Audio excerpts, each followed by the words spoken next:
আমেরিকার আশঙ্কা সত্যি হচ্ছে। 6G যুদ্ধ বিমানেই টেক্কা দিচ্ছে চীন। ভয় পেতে শুরু করেছে ন্যাটো। বিশ্ব যখন ড্রোন, ট্যাঙ্ক এবং মিসাইলের আধুনিকীকরণ নিয়ে ব্যস্ত, ঠিক তখনই চীন সামনে এনেছে এমন এক যুদ্ধ বিমান যা পাল্টে দিতে পারে আকাশযুদ্ধের নিয়ম। দেখতে অনেকটা সায়েন্স ফিকশন সিনেমার মতো হলেও এটি বাস্তব এবং বর্তমানে সামরিক বিশ্লেষকদের আলোচনার কেন্দ্রবিন্দু।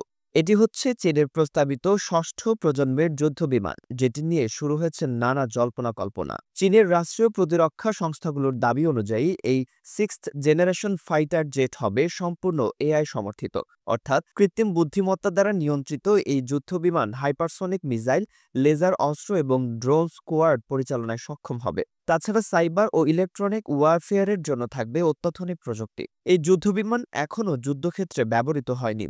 এটি এখনও গবেষণা ও উন্নয়নের পর্যায়ে রয়েছে। তবে স্যাটেলাইট চিত্র, সামরিক প্রদর্শনী এবং চীনের নিজস্ব প্রচারণা থেকে বোঝা যাচ্ছে দেশটি ২০৩৫ সালের মধ্যেই এই বিমানকে কার্যকর করতে চায়। বিশেষজ্ঞরা বলছেন এই ষষ্ঠ প্রজন্মের জেট কেবল গতি বা আক্রমণ ক্ষমতা নয়, বরং পুরোপুরি যুদ্ধের কৌশল বদলে দিতে পারে।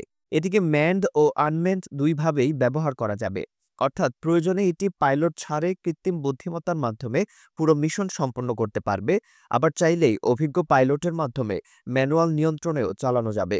একাধিক ড্রোনকে একত্রে ব্যবহার করে টার্গেট আক্রমণ, হাইপারসনিক মিসাইল লঞ্চ, লেজার ও মাইক্রোওয়েভ অস্ত্রের মাধ্যমে শত্রুপক্ষের যোগাযোগ ও প্রতিরক্ষা ব্যবস্থা ধ্বংস করার সক্ষমতা সবই এতে যুক্ত করা হচ্ছে। এছাড়াও থাকবে ইলেকট্রনিক ব্লকিং সিস্টেম, যা শত্রুর রাডার, জ্যামার এবং কমিউনিকেশন সিস্টেমকে অকার্যকর করতে পারবে। এই বিমান শুধু আকাশ যুদ্ধ নয়, গোপন মিশন, রিকনেসেন্স এবং সাইবার আক্রমণেও সক্ষম হবে বলে ধারণা করা হচ্ছে। ফলে এটি ভবিষ্যতের এয়ার সুপিরিয়রিটি প্ল্যাটফর্ম হিসেবে বিবেচিত হচ্ছে।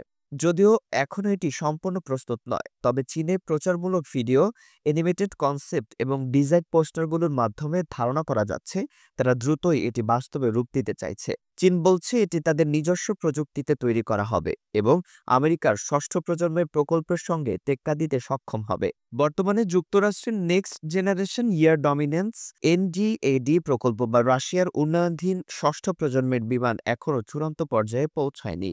সেক্ষেত্রে এই প্রতিযোগিতা থেকেই সামনে আসছে আরও আধুনিক প্রযুক্তি, কৌশল এবং যুদ্ধের নতুন সংজ্ঞা।